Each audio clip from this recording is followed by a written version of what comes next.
plusieurs choses qui se superposent, qui se rejoignent, et il y a une histoire qui vient. Puis là, je me souviens d'une image qui était l'image Dieu dans la nuit. Dieu jaune dans la nuit, qui doivent être des images assez répandues dans les livres pour enfants, je pense, ou dans l'imaginaire collectif, quoi, de la peur de la nuit. Voilà, c'est parti de là, et aussi de ce moment sans idée où je devais me lamenter auprès d'une amie qui fait pas de livres pour enfants et qui m'a dit « Mais t'as plein d'imagination, mais si à table tu dis tout le temps « et si, et si, et si ». Et donc il y a ce petit mot « et si » qui est venu se mettre à côté des petits yeux dans la nuit. Pour moi, les histoires, à chaque fois que je les écris, il faut que je garde le cap, quoi. Et le cap, c'est la logique. Donc là, il y avait et si, et si, et si, et si. Et quand ils ont peur, la logique, c'est si on appelait maman. Parce que la seule personne à leur âge qui est capable de les sauver, c'est leur maman. Oui, j'ai commencé par écrire l'histoire. Moi, d'abord, je l'avais dans la tête, qui a été fait assez rapidement parce que l'histoire et le déroulement de l'histoire étaient assez clairs dans mon esprit. Donc ça, c'était assez simple. Après, j'ai fait le chemin de fer.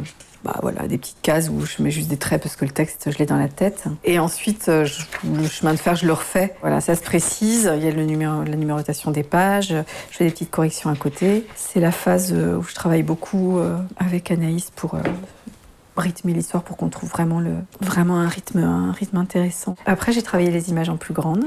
À chaque fois que je fais un livre, je fais énormément de recherches poussées jusqu'à ce que j'ai quelques images qui me donneront une idée de ce que sera le livre à la fin.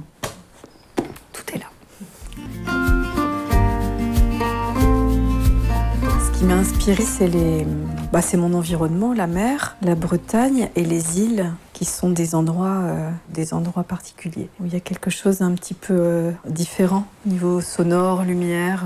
Quand les chats s'en vont et passent par la fenêtre pour aller prendre le bateau, aller sur une île, c'est vraiment le truc d'aventure, quoi. Là, ce qui est rassurant, c'est qu'on peut revenir. Et moi, dans mon idée, c'est qu'ils vont recommencer. C'est cette sécurité-là de la maman qui permet après de recommencer pour un enfant à faire des choses.